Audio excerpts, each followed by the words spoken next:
الحمدللہ رب العالمین اللہم صلی علی محمد وعلی آلہ وصحبہ وبارک وسلم اما بعد اعوذ باللہ من الشیطان الرجیم بسم اللہ الرحمن الرحیم لو انزلنا هذا القرآن على جبل لرأيته خاشعا متصدعا من خشیۃ اللہ وتلک الامثال نضربها للناس لعلهم يتفکرون صدق اللہ العظیم رب اشرح لی صدری ویسر لی امری واحلل عقدۃ من لسانی یفقہوا قولی رب یسر ولا تعسر وتمم بالخیر آمین یا رب العالمین۔ منتخب نصاب کا سلسلہ وار درس ہمارا چل رہا ہے، البتہ آج ہم نے ایک اہم مسئلے پہ گفتگو کرنی ہے جو اسی منتخب نصاب سے متعلق ہے، یعنی کہ ابھی تک ہم نے جو پڑھ لیا ہے منتخب نصاب میں، اب اس ضمن میں ایک اہم مسئلہ ہے۔ آج ہم نے اس مسئلے کو تھوڑا سا واضح کرنا ہے، اس پہ تھوڑی سی بات کرنی ہے ہم نے، اور وہ اہم مسئلہ یہ ہے کہ یہ کیا وجہ ہے کہ ہم قرآن پڑھتے ہیں، الحمدللہ قرآن پر ہم ایمان رکھتے ہیں، مگر اس کے جو مطلوبہ اثرات ہیں وہ ہم پہ ظاہر ہی نہیں ہوتے، مطلب نہ انفرادی حیثیت میں اور نہ ہی اجتماعی حیثیت میں۔ یہ ایک بہت بڑا مسئلہ ہے، آج اس مسئلے پہ ہم نے کچھ بات کرنی ہے کہ آخر وہ وجہ کیا ہے۔ اب دیکھیں، عموماً ہم دیکھتے ہیں کہ دنیا میں جو بھی یا جب بھی کوئی نافع علم ظاہر ہو جائے، نافع سے مراد کوئی ایسا علم جس سے نفع انسان کو پہنچتا ہو، تو ہم دیکھتے ہیں کہ اس پر تحقیق ہوتی ہے، اسے سیکھا جاتا ہے، اور یہ ہے کہ اس کو نقطہ عروج تک پہنچانے کی جدوجہد کی جاتی ہے، اس پہ محنتیں ہوتی ہیں، اس پر مال خرچ کیا جاتا ہے، اس پہ صلاحیتیں خرچ کی جاتی ہیں۔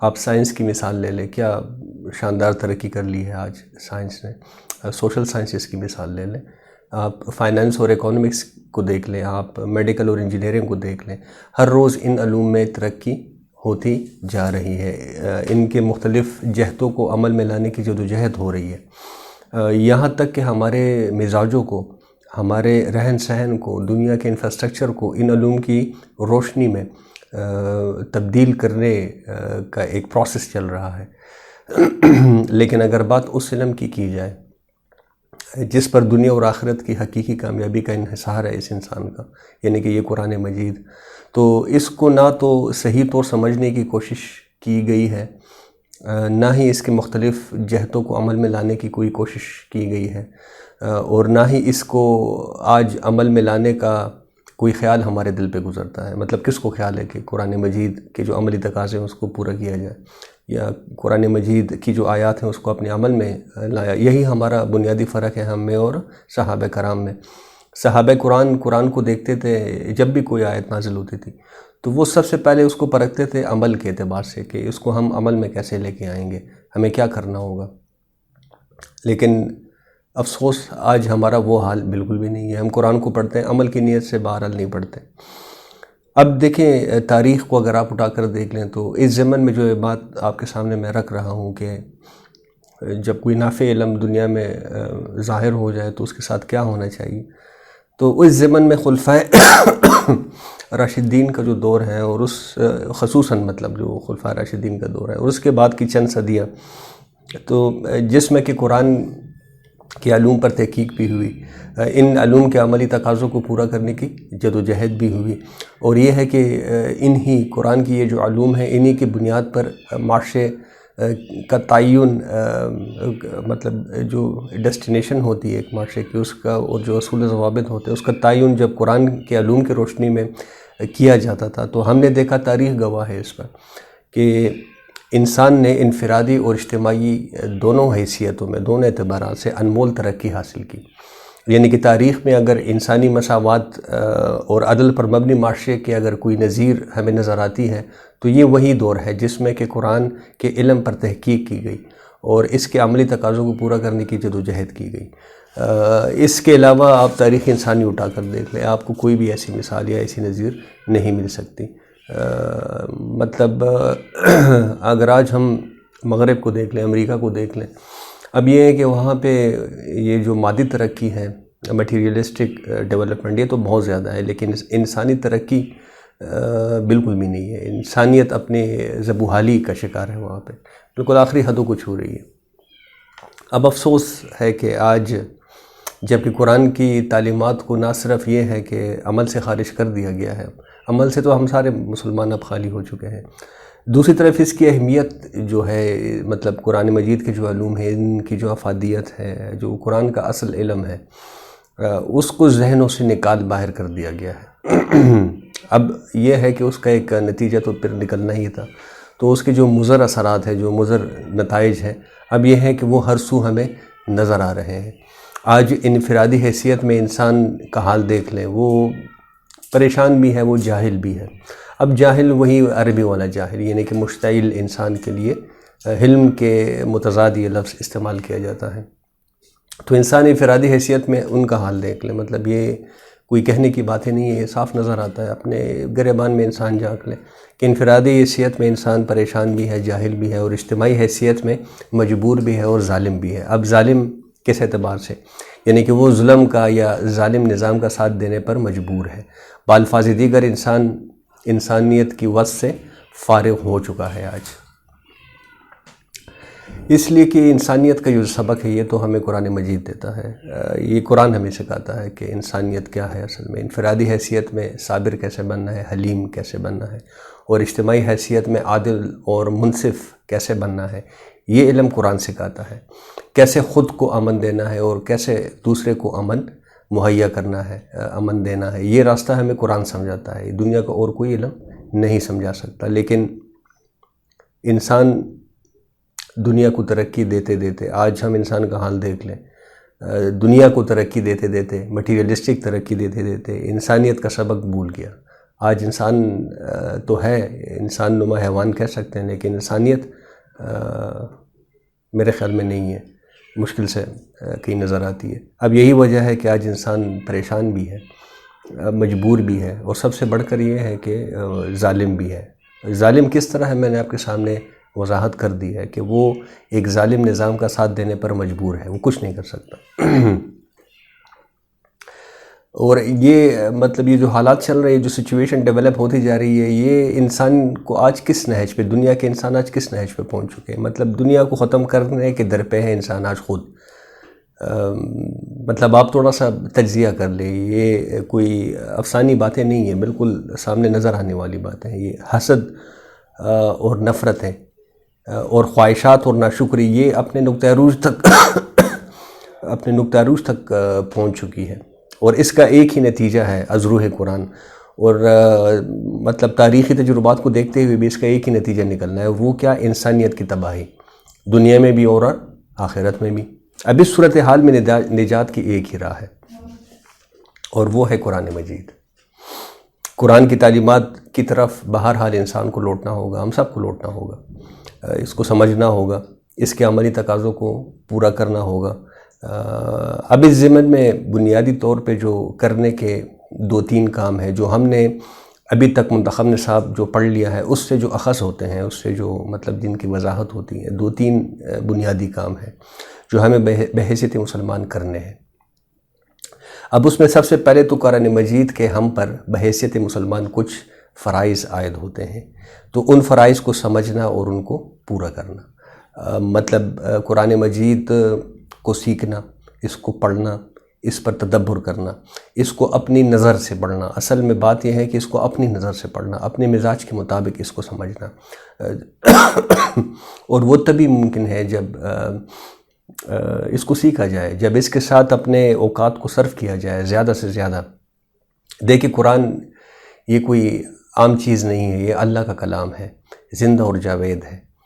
فاش گویم آنچہ در دل مزمرست، یہ جو علامہ اقبال صاحب نے فرمایا کہ میں صاف طور تمہیں بتا دیتا ہوں کہ میرے دل میں جو بات چھپی ہوئی، ای کتابی نیس چیزیں دیگر است، یہ کتاب نہیں ہے، یہ کوئی اور شے ہے۔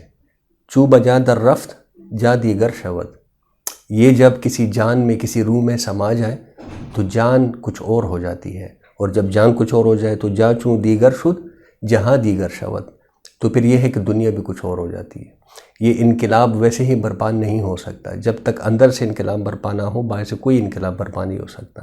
تو بہرحال یہ قرآن کا اعجاز ہے کہ یہ ہر انسان کو اس کے مزاج کے مطابق سمجھاتا ہے، کیونکہ ہر کسی کا مزاج علیحدہ ہے، ہر کسی کی صلاحیت مختلف ہے۔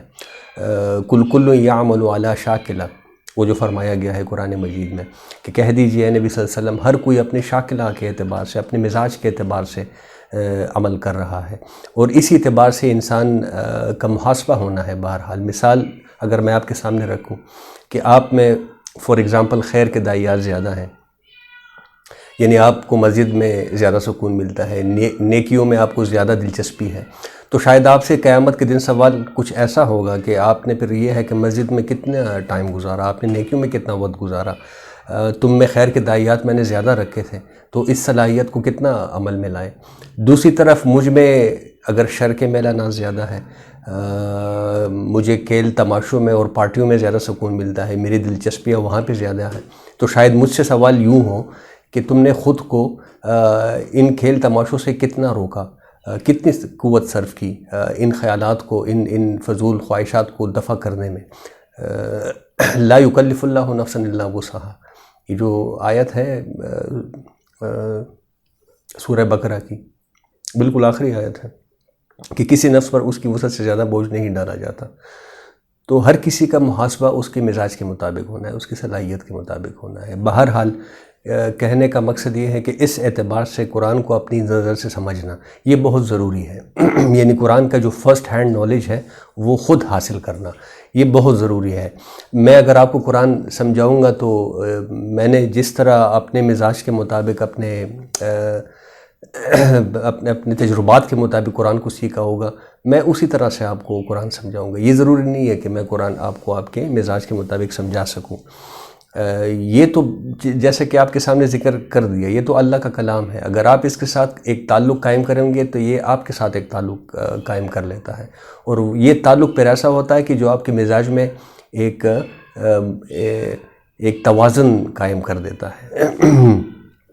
اب دیکھیں قرآن مجید کے بارے میں ہمارے عقائد کا حصہ ہے، ہمارا ایمان ہے، ہم قرآن کو اللہ کا کلام سمجھتے ہیں۔ اب کلام صفت ہوتا ہے یعنی آپ کے سامنے کلام میرا ماضی و ضمیر آپ کو کیسے سمجھ آ رہا ہے؟ یہ کلام جو مجھ سے صادر ہو رہا ہے تو وہ آپ کے سامنے ظاہر ہو رہا ہے، تو یہ کلام میری صفت ہے۔ اسی طرح یہ کلام اللہ ہے، یہ قرآن یہ اللہ کی صفت ہے۔ اس کا مطلب کیا ہوا کہ اللہ کی ذات کا جو اثر ہے وہی اثر اس کلام کا ہے۔ لیکن اور دیکھیں اس کو قرآن خود واضح کیسے کرتا ہے۔ آپ کے سامنے میں نے شروع میں ایک آیت رکھی، یہ سورہ حشر کی آیت ہے، آیت نمبر 21۔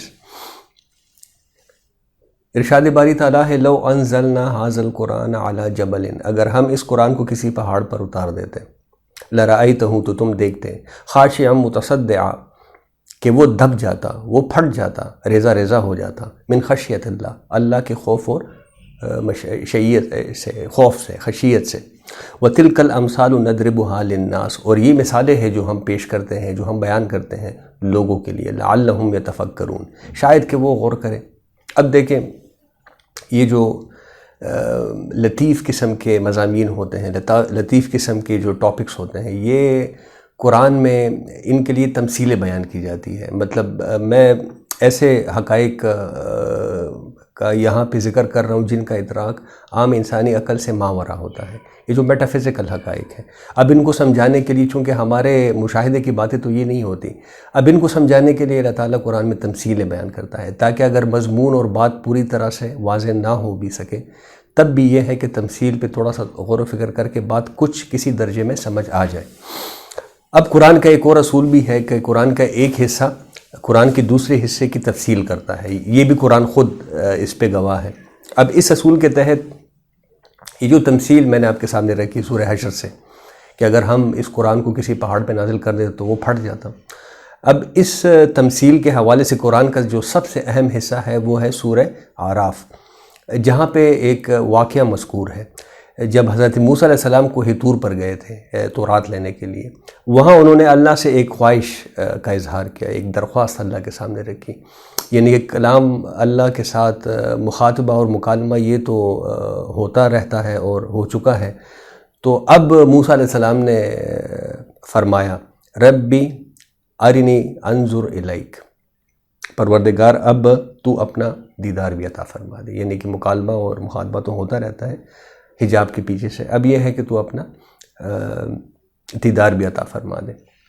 قال، اب اس پہ اللہ تعالیٰ نے کیا فرمایا؟ لن ترانی، تم مجھے ہرگز نہیں دیکھ سکتے۔ اصل میں دنیا کو جن اصولوں پہ بنایا گیا ہے، جن ضوابط پہ بنایا گیا ہے، وہ ایسے ہے نہیں کہ مطلب اس دنیا کی زندگی میں ہم اللہ کو دیکھ سکیں، اللہ کا نظارہ کر سکیں، اللہ کا دیدار کر سکیں، یہ ہو نہیں سکتا۔ لا تدرکہ الابصار وہو یدرک الابصار، یہاں پہ تو وہ والا عالم ہے کہ نگاہیں اس کا ادراک کر ہی نہیں سکتی، وہ نگاہوں کا البتہ ادراک کر لیتا ہے۔ تو لن ترانی، تم مجھے ہرگز نہیں دیکھ سکتے، ولیکن، لیکن یہ ہے کہ انظر الی الجبل، یہ جو سامنے پہاڑ نظر آ رہا ہے اس پہ ذرا اپنی نگاہوں کو جماؤ، اس کو دیکھو۔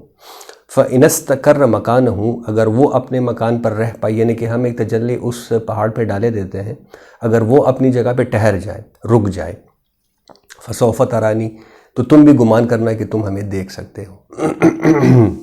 لیکن ہوا کیا؟ فَلَمَّا تَجَلَّى رَبُّهُ لِلْجَبَلِ، جب اللہ نے اپنی تجلی ڈال دی اس پہاڑ پر، جَعَلَهُ دَكًّا، تو وہ پھٹ گیا، وہ ریزہ ریزہ ہو گیا۔ وَخَرَّ مُوسَىٰ صَعِقًا، اور حضرت موسیٰ علیہ السلام بے ہوش ہو کر گر پڑے۔ حالانکہ تجلی یہ ہے کہ براہ راست موسیٰ علیہ السلام پر تو نہیں پڑی تھی، تجلی اصل میں پڑی تھی پہاڑ پر، اور موسیٰ علیہ السلام اس کو بالواسطہ دیکھ رہے تھے، اس کا مشاہدہ بالواسطہ، لیکن نتیجہ کیا نکلا کہ وہ پہاڑ پھٹ گیا اور موسیٰ علیہ السلام بہرحال بے ہوش ہو کر گر پڑے۔ اب دیکھیں وہاں پہ ایک تمثیل بیان کر دی گئی کہ اگر ہم اس قرآن کو پہاڑ پر نازل کر دیتے تو پہاڑ ریزہ ریزہ ہو جاتا۔ یہاں پہ ایک واقعہ مذکور ہے، مطلب واقعے میں کیا ہے کہ وہ جو موسیٰ علیہ السلام نے دیکھا اپنی آنکھوں سے کہ اللہ کی تجلی ایک پہاڑ پر پڑی اور پہاڑ پھٹ گیا، ریزہ ریزہ ہو گیا۔ اب اس سے مفہوم کیا نکلتا ہے؟ اصل میں ان دو واقعات، ایک تمثیل، ایک مثال اور ایک واقعوں کو ملا کر آپس میں، اس سے مفہوم یہ نکلتا ہے کہ جو اثر اللہ کی ذات کا ہے، جو میں آپ کے ساتھ بات یہیں سے میں نے بات شروع کی تھی اصل میں، کہ جو اثر اللہ کی ذات کا ہے وہی اثر اللہ کے کلام کا ہے۔ کیوں؟ کلام اللہ کی صفت ہے، لیکن اس میں ایک شرط ہے، بشرطے کہ یہ جو کلام ہے یہ دل پر نازل ہو، یہ دل کے اندر جذب ہو، دل کے اندر اتر جائے۔ تیرے ضمیر پہ جب تک نہ ہو نزولی کتاب، گراہ کشا ہے ناراضی نہ صاحب کشاف۔ اب دیکھیے یہ جو آیت ہے میں نے آپ کے سامنے جس کا تذکرہ کیا، یہ قرآن مجید کی عظمت کو واضح کرتی ہے، فی نفس ہی، مطلب جیسے کہ وہ ہے قرآن کی جو عظمت ہے، لیکن مسئلہ کیا ہے؟ مسئلہ وہی ہے کہ اگر میرے پاس کوئی بہت عظیم شے پڑی ہو لیکن مجھے اس سے نفع حاصل کرنے کا فن ہی نہ آتا ہو، تو پھر کیا دلچسپی مجھے ہو سکتی ہے اس عظیم چیز کے ساتھ؟ مجھے کیا فائدہ ہے اس عظیم چیز سے؟ اب یہ ہے دیکھیں کہ بہرحال یہ عظیم ترین نعمت ہے اللہ کی، عظیم ترین تحفہ ہے اللہ کا، یہ ہمارے ساتھ ہمارے پاس پڑا ہوا ہے۔ اس کا اثر وہی ہے، آپ کے سامنے میں نے بات واضح کر دی، جو اثر اللہ تعالیٰ کی ذات کا ہے، لیکن آج اس اثر کو ہم محسوس نہیں کرتے۔ اور اس کی وجہ کیا ہے؟ اس کی وجہ یہ ہے کہ ہم میں بہت کافی سارے مسائل آ چکے ہیں۔ میں نے آپ کے سامنے جو بات رکھی کہ ہمیں 2-3 بنیادی باتوں کا اہتمام کرنا پڑے گا، اس میں جو سب سے پہلی بات ہے کہ خود کو پاک کرنا پڑے گا۔ دیکھیں سورۃ الواقعہ میں فرمایا گیا کہ لا یمسہ الا المطہرون، قرآن کے بارے میں فرمایا گیا کہ اس کو چھو بھی نہیں سکتے مگر وہ کہ جو بہت پاک باز ہیں۔ اب اس سے فرشتے بھی مراد ہیں، یعنی کہ قرآن کو چھونے والے، اس کو بذریعہ وحی لانے والے، یہ جو ملائکہ ہیں یہ بہت ہی پاک باز ملائکہ ہیں۔ پھر اس سے مراد انسان بھی ہیں، اور اسی سے علماء نے وہ حکم لگایا کہ قرآن کو ناپاکی میں نہ چھوا جائے۔ قرآن جب ناپاکی کی حالت میں انسان ہو تو اس کو چھونا بہتر نہیں ہے۔ البتہ اس آیت کا جو ایسنس ہے، اصل میں اس کا جو اصل مفہوم ہے وہ یہ کہ قرآن کی جو اصل روح ہے، قرآن کا جو اصل علم ہے، اس کو کوئی پا ہی نہیں سکتا، اس کا کوئی ادراک ہی نہیں کر سکتا مگر یہ کہ جو بہت پاک ہو۔ تو یہ ہے کہ قرآن کے ساتھ تعلق بنانے کے لیے، قرآن کے اصل علم کو سمجھنے کے لیے خود کو پاک کرنا ہوگا، اپنے دل کو پاک کرنا ہوگا امراض سے۔ اب یہ کیسے ہوگا؟ مطلب سوال تو پہلے آ گیا کہ قرآن کا اثر ہم محسوس کیوں نہیں کر پاتے؟ اس لیے کہ ہم اپنے آپ کو پاک نہیں کر پا رہے۔ تو چلو اگر پاک کرنا ہے تو پھر پاک کیسے کریں؟ اب یہ بھی قرآن سے ہی ہوگا۔ لہٰذا فرمایا گیا قرآن مجید میں ہی، یا ایھا الناس، ارشاد باری تعالیٰ ہے کہ اے لوگو، قد جاءتکم موعظہ، تمہارے پاس آ گئی ہے نصیحت، من ربکم، تمہارے رب کی طرف سے۔ اور یہ صرف نصیحت نہیں ہے، وشفاء لما فی الصدور، یہ شفا ہے ان سارے امراض کا جو ہمارے سینوں کے اندر چھپے ہوئے ہیں، جو ہمارے قلوب اور ہمارے اذہان کے اندر چھپے ہوئے ہیں۔ وہدن، پھر یہ ہدایت ہے۔ جس طرح کہ پہاڑی راستوں میں جب آپ جاتے ہیں تو کوشن سائنس لگے ہوتے ہیں، اس کے بغیر ڈرائیونگ بڑی مشکل ہو جاتی ہے۔ مطلب اسی طرح قرآن بھی آپ کو ہدایت دیتا ہے، کہاں جانا ہے کہاں نہیں جانا، کیا کرنا ہے کیا نہیں کرنا، اور جو کرنا ہے وہ کیسے کرنا ہے، یہ تمام ہدایات قرآن مجید میں موجود ہیں۔ تو وہدن، اور اس کے بعد ورحمۃ للمومنین، پھر یہ رحمت ہے مومنین کے لیے۔ اور اس کا آپ اس طرح سے سمجھ لیں کہ جو بھی چیز اس دنیا کی زندگی میں ہدایت ہے، وہ پھر یہ ہے کہ آخرت کی زندگی میں رحمت کی شکل میں ظاہر ہوگی۔ اب یہ جو چار الفاظ ہیں، ان کے ربط کو سمجھنے کی بہرحال ضرورت ہے۔ یعنی کہ فرمایا گیا کہ یا ایھا الناس قد جاءتکم موعظہ، یہ پہلے درجے میں موعظہ ہے، دوسرے درجے میں یہ شفاء لما فی الصدور ہے، تیسرے درجے میں یہ ہدایت ہے وہدن، اور چوتھے درجے میں یہ رحمت ہے۔ اب ان چار الفاظ کے ربط کو سمجھنا بھی بہت ضروری ہے۔ دیکھیں، ہم دیکھتے ہیں، ہمارے تجربے کی بات ہے کہ اگر پانی کسی سخت زمین پر برسے تو یہ ہے کہ اس میں جذب نہیں ہونا پاتا، سارا ادھر ادھر بہہ جاتا ہے، اور اس کا نتیجہ کیا نکلتا ہے کہ زمین میں سے کوئی رویدگی بھی نہیں نکلتی۔ اسی طرح اگر دل سخت ہو جائے تو پھر یہ ہے کہ قرآن مجید کا اس پر کوئی اثر نہیں ہوگا۔ اس کے لیے سب سے پہلے اس کو موعظہ کی ضرورت ہے، جو کہ نصیحت کی، جو کہ دل کو نرم کرے۔ انسانی دل جب غافل ہو جاتا ہے تو یہ سخت ہو جاتا ہے، اور یہ اتنا سخت ہو جاتا ہے کہ انسان کی دل کی سختی چٹانوں سے زیادہ سخت ہو جاتی ہے، جس طرح کہ سورۃ البقرہ میں فرمایا گیا ہے ثم قست قلوبکم من بعد ذلک فہی کالحجارہ۔ یہ یہود سے کہا جا رہا ہے کہ تمہارے اس طرز عمل کے نتیجے میں، یعنی کہ ان کی جو منافقت تھی، ان کے اس طرز عمل کے نتیجے میں تمہارے دل سخت ہو گئے ہیں جیسے کہ پتھر ہوتے ہیں۔ اور آگے فرمایا او اشد قسوہ، یہ ہے کہ پتھروں سے بھی اب سخت ہو گئے تمہارے دل۔ تو دل بہرحال جب غافل ہو جائے، جاہل ہو جائے تو یہ سخت ہو جاتا ہے، لہٰذا سب سے پہلی ضرورت ہے اس کو نرم کیا جائے، اس میں حل چلایا جائے، تاکہ یہ جو اس قرآن کی ہدایت ہے اس کو سمیٹنے کے لیے تیار ہو جائے۔ اور یہ کام ہے موعظہ کا، وعظ کا، نصیحت کا۔ تو قرآن مجید ہی سب سے بڑا موعظہ ہے۔ یہ اللہ تعالیٰ فرما رہا ہے یا ایھا الناس قد جاءتکم موعظہ۔ اچھا، اب پہلے درجے میں تو یہ موعظہ ہو گیا، دل کو نرم اس نے کر دیا۔ اب یہ جب دل کو نرم کرتا ہے تو دل کے اندر جذب ہو جاتا ہے، دل کے اندر اتر جاتا ہے۔ تو پھر کیا ہوتا ہے؟ دوسرے درجے میں یہ ہوتا ہے کہ وشفاء لما فی الصدور، کہ دل کے اندر، ہمارے سینوں کے اندر جو امراض ہیں یہ ان کا صفایا کر دیتا ہے۔ اور یہ کن امراض کی بات ہو رہی ہے؟ انجائنا کی بات نہیں ہو رہی، بلڈ پریشر وغیرہ کی بات نہیں ہو رہی، یہ جو ہمارے قلوب، ہمارے سینوں کے اصل امراض ہیں اس کی بات ہو رہی ہے۔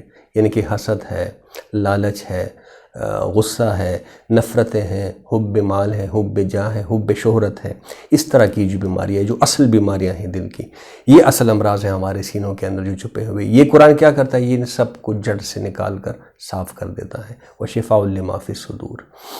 دو درجے ہو گئے۔ پہلے درجے میں یہ نصیحت ہے، دل کو نرم کر کے اس میں اتر جاتا ہے، جب اتر جاتا ہے دوسرے درجے میں یہ اس کے لیے شفا بن جاتا ہے، سارے امراض کو دور بھگا دیتا ہے۔ تیسرے درجے میں وہدن، جب دل کی صفائی ہو جاتی ہے، سینوں کی صفائی ہو جاتی ہے، تو پھر قرآن کی ہدایت سامنے نظر آنی بھی شروع ہو جاتی ہے، سمجھ میں آنی بھی شروع ہو جاتی ہے۔ یہ جب دل کے امراض نکلتے ہیں، اس کی ساری ہدایت سامنے نظر آ جاتی ہے، واضح ہو جاتی ہے۔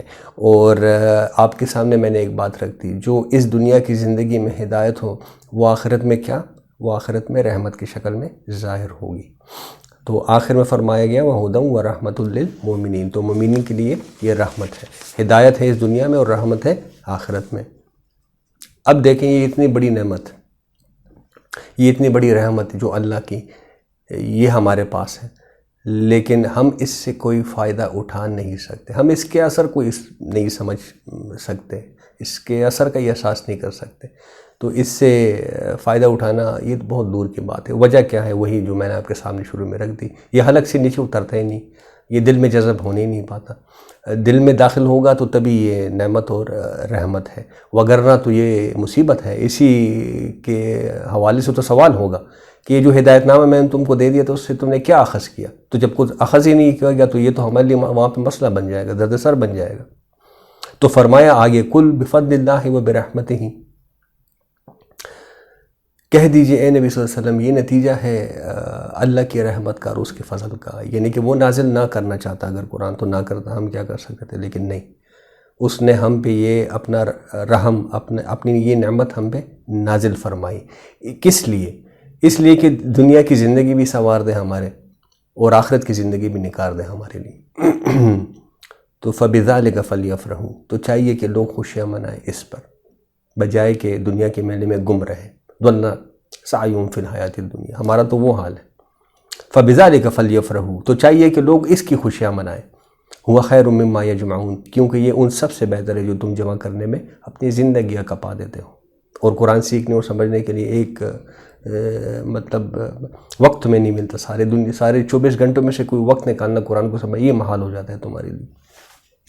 اب یہ ہے وہ مسائل جس کے اندر آج انسان گرفتار ہے، یعنی جس کے اندر ہم سب گرفتار ہیں، یعنی کہ آج ہم دنیا کی زندگی میں اتنے کپ چکے ہیں بہرحال کہ اس کی جو اصل ہدایت ہے، قرآن کی جو اصل ہدایت ہے، اس کو سمجھنے کے لیے کسی کے پاس کوئی وقت بچا بھی نہیں، نہ ہی کوئی ارادہ ہے۔ مطلب ہم اپنے آپ کو ٹٹول کے دیکھ لیں، کیا کوئی ہمارا دل میں ایسا ارادہ ہے کہ ہم قرآن کو صحیح طور سمجھنے کی کوشش کریں؟ نہیں، کوئی ارادہ بھی نہیں، اور نہ ہی کوئی جذبہ محرکہ ہے۔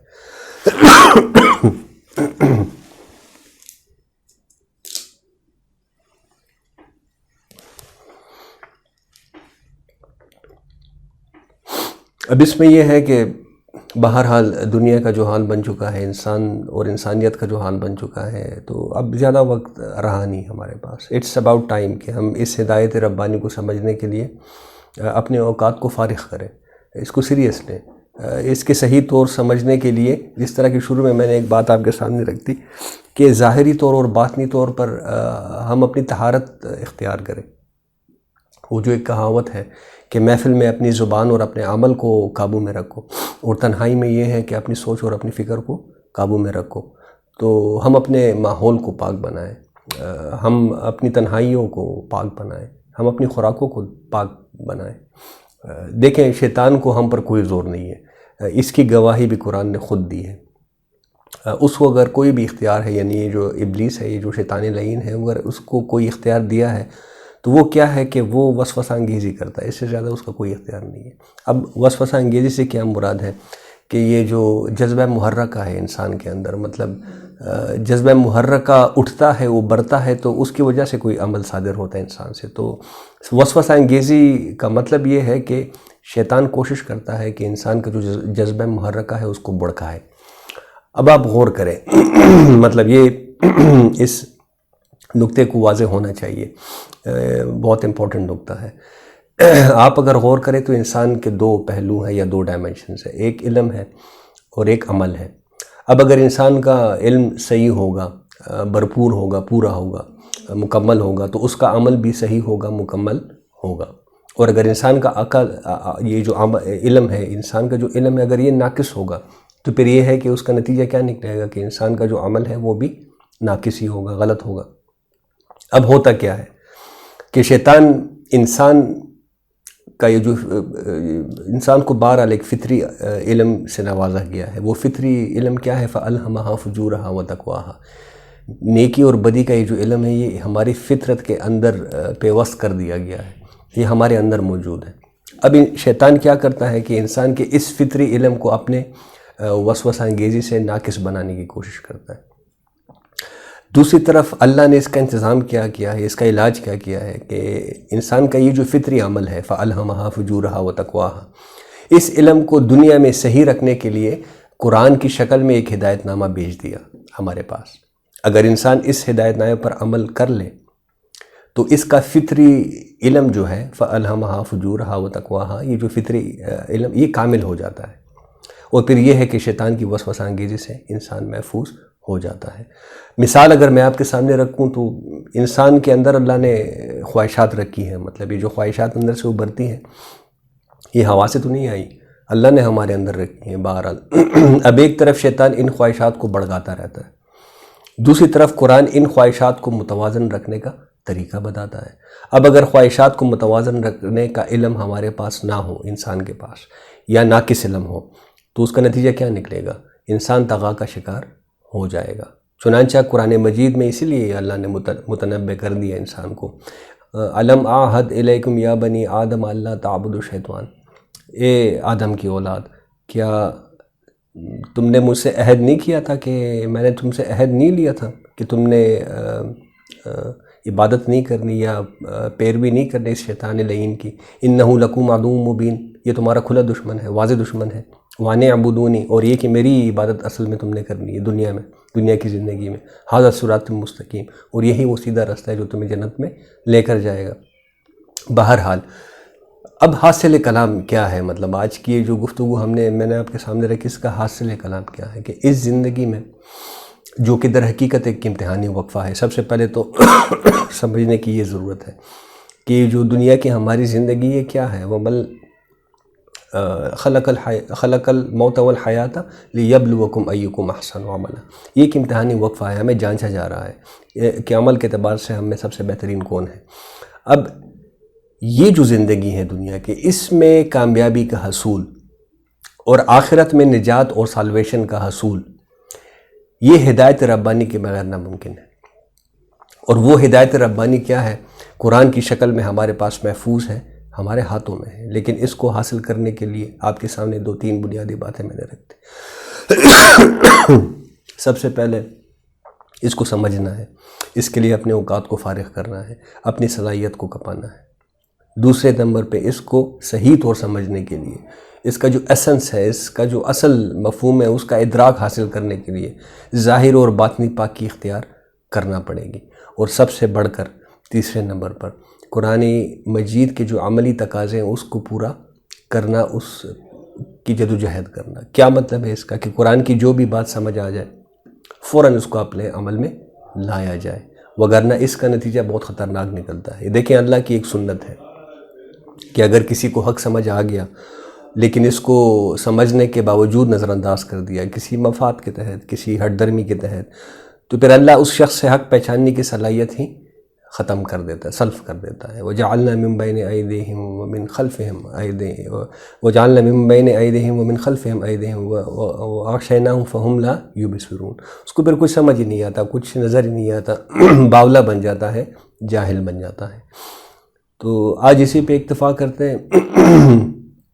اصل میں ہمارا اصلاً تو سلسلہ وار درس چل رہا ہے منتخب نصاب کا، لیکن ہم نے ابھی تک جو کچھ پڑھا تو اس سے کچھ سوالات جو میرے ذہن میں آئے تھے، اب اس کے مطابق اس اعتبار سے میں نے ایک کانٹیکسٹ آپ کے سامنے رکھ دیا ہے۔ تو بہرحال یہ بڑی ضروری باتیں ہیں، ان کو سمجھنا بھی چاہیے، ان پہ سوچنا بھی چاہیے، اور ذہن میں کچھ سوالات ہو تو ان کے جوابات بھی بہرحال سامنے آ جانے چاہیے۔ آج اسے پہ اکتفا کرتے ہیں، انشاءاللہ اگلی نشست سے پھر یہ ہے کہ جو منتخب نصاب کے دوسرے سبق کا ہم درس کر رہے ہیں اس کو ہم انشاءاللہ اسی پوائنٹ سے آگے لے کر جائیں گے۔ اقول قولی ھذا واستغفر اللہ لی ولکم ولسائر المسلمین والمسلمات، اللہم ارنا الحق حقا وارزقنا اتباعہ وارنا الباطل باطلا وارزقنا اجتنابہ، آمین یا رب العالمین۔